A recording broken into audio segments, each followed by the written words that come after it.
sim. Estou te vendo perfeitamente bem. Então tá ok. Então vamos lá, pessoal. Quem está aí, na semana passada, a gente... A Magda. Paz, Magda. Na semana passada, a gente começou falando sobre a viúva do azeite, e eu citei esporadicamente alguns pontos, e eu queria continuar hoje e até finalizar, se for o caso. Então, na palavra de Deus, lá em 2 Reis, segundo livro de Reis, capítulo 4, eu quero pegar o versículo 2. E Eliseu lhe perguntou: que hei de te fazer? Dize-me o que tens em casa. E ela respondeu: tua serva não tem nada senão uma botija de azeite. A primeira coisa que eu acho importante é frisar, para a gente receber chaves da parte do Senhor e ter uma vida de multiplicação em várias áreas, é nós obedecermos o profeta. A mulher olhou e disse assim, ó, o que hei de fazer? E ela diz, eu tens em casa. E ela fala o que ela tem em casa. Um dos pontos que a gente julga muito importante é não questionar a voz de Deus, a primeira coisa. Porque logo adiante ela vai continuar dizendo, vai, pede emprestadas vasilhas aos teus vizinhos, vasilhas vazias e não poucas, entra, fecha a porta do teu quarto, teus filhos e deita o azeite em todas aquelas vasilhas. Então nós observamos aqui um ponto que eu acho muito interessante, que não houve nenhum questionamento dela quanto à orientação do homem de Deus. Vamos trazer isso para a palavra de Deus nos dias de hoje, para mim e para você. Muitas vezes o Senhor vem nos dando direcionamento, orientações, usando profetas, né, que são os nossos líderes espirituais, e às vezes a gente não dá muita atenção para aquilo. Eu costumo dizer que toda palavra que eu ouço direcionada por um líder espiritual, eu coloco no meu coração. Às vezes ela não desce na mesma hora, mas eu fico ruminando ela ali. E quando eu sinto aquilo realmente ser uma palavra direcionada de Deus, eu obedeço imediatamente. Foi o que aconteceu com essa mulher. Então, para a gente começar um ano bacana, um ano legal, a primeira coisa, andar em obediência à palavra de Deus. Ela podia ter parado naquele momento e ter falado assim, mas o que você quer com as vasilhas? O que vai fazer com essas vasilhas? Mas não tem nada, como é que eu vou sair pedindo? Ela podia entrar em vários questionamentos. Outra coisa que eu também observo nessa palavra é que quando ela diz assim, ó, o que tens em casa? Já falei na semana passada, o milagre está na nossa porta, está dentro da nossa casa, está à beira.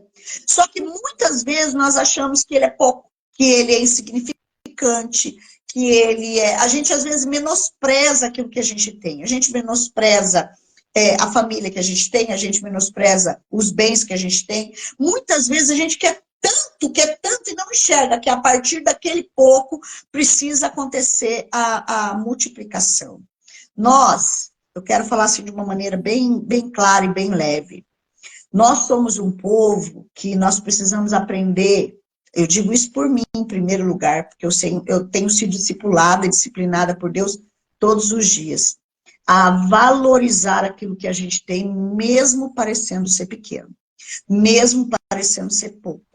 Porque outra coisa que eu aprendi com o empresário, não tem como Deus multiplicar algo na minha vida e na sua, se não houver algo.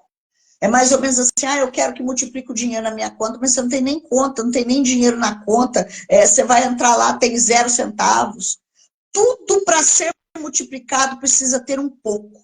E era o que aquela mulher tinha. Ela tinha um pouco de azeite. A obediência dela, a fé dela e a condição de servir naquele momento, por que eu digo que ela foi servir? Ela obedeceu. Quando a gente é servo, nós obedecemos. Ela diz assim, a tua serva não tem nada além do que uma pequena botija de azeite. Quando nós dissemos ao Senhor, Senhor, eu sou tua serva, você está se colocando numa posição não de escravo, mas de alguém que obedece. De alguém que anda segundo a palavra de Deus, de alguém que anda caminhando ali no direcionamento que Deus dá, e você descansa naquilo ali. Quando você diz, o que o servo, ele é, o que o Senhor faz para o servo? Ele alimenta, ele cuida, ele protege. Ah, não, pastora, mas tinha aqueles servos, nós estamos falando de Deus aqui. Deus não é um Deus que vai nos colocar numa dificuldade, a não ser para nos ensinar algo e muitas vezes pelas nossas ações e nossas permissões. Eu costumo dizer que tem coisas que eu colho que eu me permiti entrar naquilo ali, por desobediência.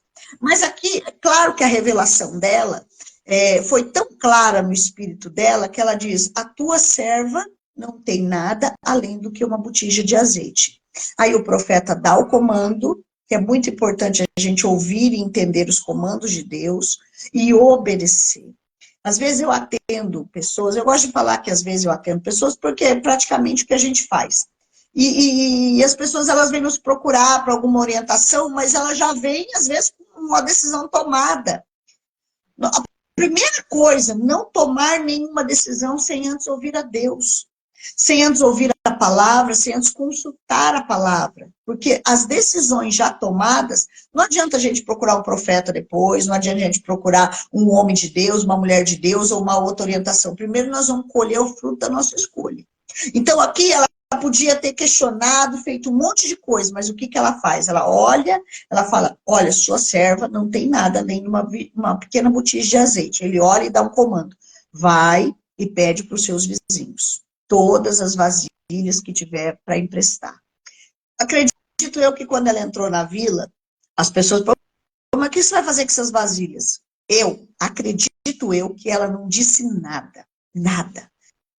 Ela falou: olha, você só me empresta, depois eu vou devolver, porque nem ela sabia o que ia acontecer.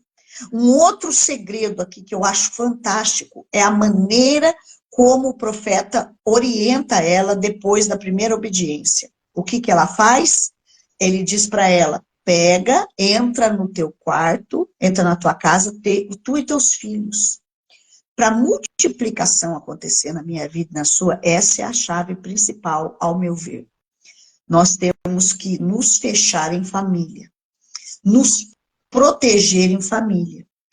O nosso inimigo, irmãos, ele anda ao nosso derredor o tempo inteiro. Por quê? Porque ele quer saber o que você está preparando, o que você está armando, o que você está arquitetando, o que você está fazendo. Quando ela entrou para dentro daquela casa com os filhos, só eles presenciaram aquele milagre. A vizinhança não viu. Eles saíram contando. Simplesmente ela recebeu uma ordem: entra, fecha a porta do teu quarto, e ali o sobrenatural aconteceu. Não envolva ninguém naquilo que Deus quer fazer na sua vida. Não envolva ninguém.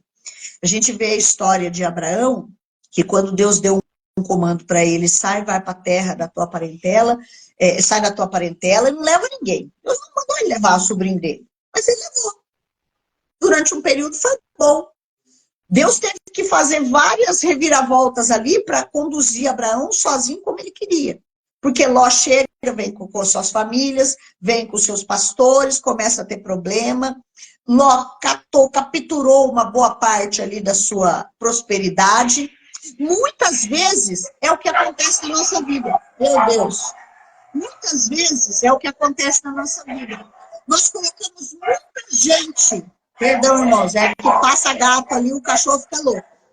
Muitas vezes nós colocamos muita gente para participar da nossa multiplicação. A gente conta para um, a gente conta para outro, e a gente começa a fazer aquilo, e sem perceber, nós somos roubados. Nós somos roubados. O milagre que Deus quer fazer na minha vida e na tua, nesse ano de 2024, é fechado as 4 portas. Quando eu digo isso, eu digo que é um segredo entre você e Deus, e o seu líder espiritual, talvez, e a sua família. Não é algo que você pode sair contando para Deus e o mundo. Uma outra coisa, o processo que a gente viu ali foi um processo sobrenatural. Foi um processo onde nós temos que entender como que Deus opera. Quem eram as vasilhas? Quem são as vasilhas hoje? Eu e você. E quem é o azeite? É o próprio Deus. Então, nós precisamos estar dispostos como vasilhas para ser cheias ali da unção e do poder de Deus. E toda essa unção e esse poder de Deus na minha vida e na sua vai fazer com que o mistério da multiplicação aconteça. Enquanto a gente tem vasilhas, que somos nós dispostos, vasilhas vazias ou vasilhas com pouco, enquanto a gente se dispõe, Deus quer derramar, Deus quer fazer, Deus quer prosperar, Deus quer multiplicar. Então, quanto mais você busca Deus, quanto mais você se entrega a Deus, mais Ele vai se revelar a mim e a você. Nós estamos vivendo em um período que é tão difícil olhar para a condição, né, que nós vemos hoje do Brasil, da nação, dos nossos municípios, até da nossa vida pessoal. E nós verdadeiramente precisamos apegar uma palavra, que é andar pela fé. Aquela mulher, ela andou em todo o tempo, a partir do momento da morte do marido dela, ela andou pela fé. Ela soube quem ela ia procurar, ela obedeceu o comando daquele homem. Ela, depois que ela vê a multiplicação, ela não para ali, ela ainda volta lá e diz para aquele homem, e agora o que eu faço? E ele diz, vai, paga a sua dívida e viva do resto. Aquele que começou a boa obra na minha vida e na sua, ele é fiel para cumprir até o fim. Porque Deus é poderoso para fazer infinitamente mais do que pedimos ou pensamos. Ela só queria uma solução para não levar os filhos dela. Mas quando Deus entrou na casa dela, na vida dela, ela teve a solução para o seu problema. Ela teve uma esperança futura. Tudo que Deus faz na minha vida e na sua, não acaba amanhã. Ele eterniza. Ele deixa um legado. Ele deixa para gerações futuras. Pode falar, pastora. Não, estou glorificando aqui, palavra poderosa.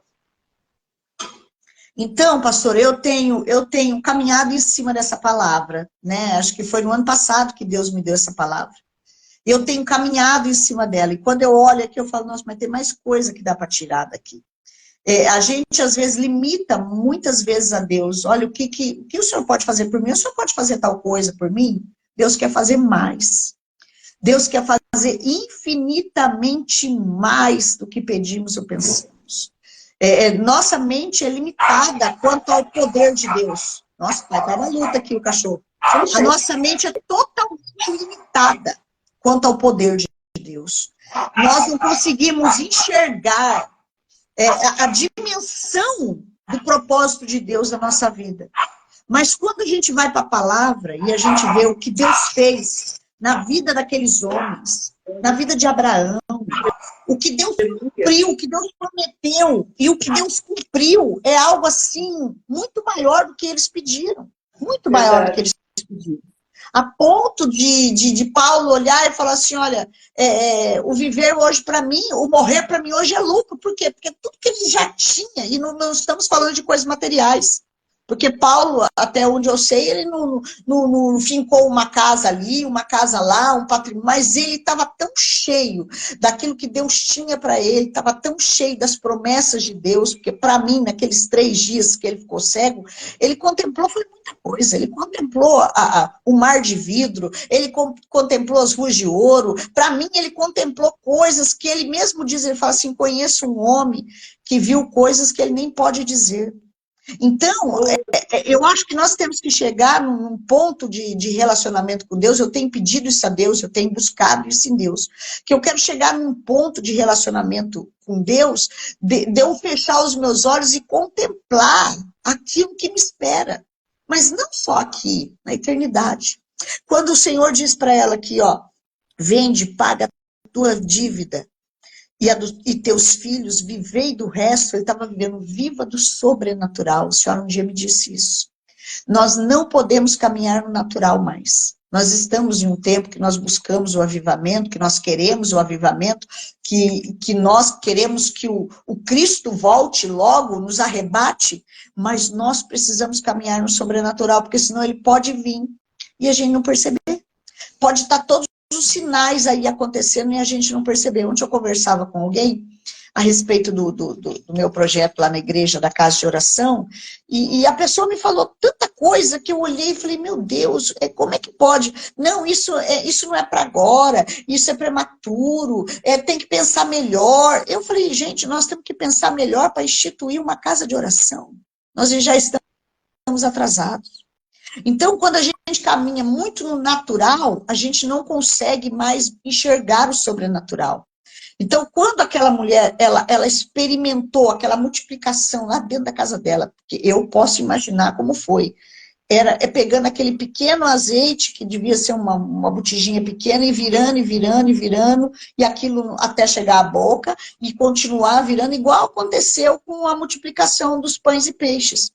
Uma grande multidão, Jesus, o que ele tinha? 5 pães e 2 peixinhos. Parecia pouco. Acredito que muita gente olhou e falou, o que esse homem quer fazer com esses 5 pães e 2 peixinhos? E a gente viu ali que os cestos eram virados e transbordados, e ainda sobrou aquele alimento que alimentou outras caravanas deles. Então, andar no sobrenatural é isso, é saber que Deus pode fazer infinitamente mais do que a gente pensa ou pede. É deixar que Ele faça, e não a gente dê os comandos a Ele. Amém. Quer falar alguma coisa? Não, é só um toque, né? Não conte seus sonhos para qualquer um. Eu vou contar, eu cheguei à conclusão que a gente... não é para religioso, pastora Flávia. Exatamente. O sobrenatural não é para os religiosos, é para quem é mais que isso, é reino de Deus, né? Exatamente. Eu experimentei isso, porque muitas vezes a gente compartilha até com sangue, né? Com quem é da família, mas eu tenho aprendido isso. Primeiro, vamos levar tudo a Deus. Aquilo que ele colocou, olha, eu ouvi uma coisa e nunca mais vou esquecer. Quando Deus olhou para Davi no pasto, ele não tinha aparentemente nada a oferecer. O que ele tinha? Só um coração disposto. O que Deus precisa hoje de mim, de você, é um coração disposto para ele realizar a obra dele. Não significa que foi exclusivamente Davi. Eu enxergo assim. Deus podia ter feito com qualquer homem naquela época, mas o que a Bíblia diz? Que ele achou segundo o coração dele. Não foi que ele foi exclusivo, não foi porque ele foi privilegiado, não, foi porque ele foi disposto. Então, tem coisas que Deus quer fazer comigo e com você, que ele só precisa olhar e falar assim, ó, está disposto a fazer. Está disposto. O coração está aberto a fazer. E às vezes parece coisas tão pequenas, como eu disse, não subjugue aquilo que parece insignificante. Porque Deus, ele sempre vai pegar o insignificante, Deus vai pegar coisas insignificantes, Deus vai começar do pequeno. Então, quando você vai estudar, quando Davi chegou e falou assim, olha, me traga cantores, eu estou fazendo instrumentos, eu estou preparando salmos, nós vamos adorar aqui 24 horas por dia, teve muita gente que questionou, e porque parecia uma loucura. A Bíblia diz que ele alimentou e cuidou de 4.000 cantores. Então, uma coisa que nunca tinha acontecido, mas aquilo não era o que estava no coração dele, aquilo é que estava no coração de Deus. E quando Deus mostrou para ele, olha, construa instrumentos, que foi feito das mãos dele, construa instrumentos, faça os salmos, dê para Gedutum, para Asaf Pemã, comece a entoar cânticos. Parece uma coisa tola. Mas o que aquilo fez? Aquilo fez com que a presença de Deus manifestasse naquele reino, coisas sobrenaturais aconteciam, porque é só a gente estudar como ele vencia aquelas guerras, que era coisas sobrenaturais, a maneira como ele vencia, e o reino dele prosperou de tal maneira que não tinha onde pôr, depósitos e depósitos. Quando a presença de Deus chega, e ela não é só chegar, ela precisa ser perpetuada ali, né? Contemplada, devocionada. Quando ela está ali, você recebe as ordens, as obediências de Deus, os comandos de Deus, ele faz o resto. Ele faz o resto. Então, eu tenho buscado isso, tenho pedido isso a Deus, ainda sou uma menina nisso. Eu digo que eu sou um bebê engatinhando ainda, sem dente, mas eu vou chegar lá em nome de Jesus, porque eu quero viver infinitamente mais do que aquilo que eu penso ou imagino, mas aquilo que está no coração do meu Deus. É linda a palavra, eu estou encantada. Glória a Deus. E até paradinho. Cachorro, gato. Hoje aqui não está muito capaz. Isso é benção. pastora. Deixa. Hoje é dia, calma. Hoje é dia de limpeza aqui, então minha menina está aqui com todo mundo. Já fiz o almoço, eu me adiantei. 10h30 já estava com quase tudo pronto. Amém. O pessoal já Eu vou almoçou. fazer o meu agora, né, Márcia? Eu já fiz aqui, já. Amém. Só não almocei. Pastora Flávia, Deus te abençoe muito. Deus te use muito. Eu que agradeço, pastor. Eu que agradeço. Deus te use cada vez mais. E, gente, eu fico assim maravilhada, porque é tão bom ouvir uma palavra assim, né? E a gente fica assim encantado.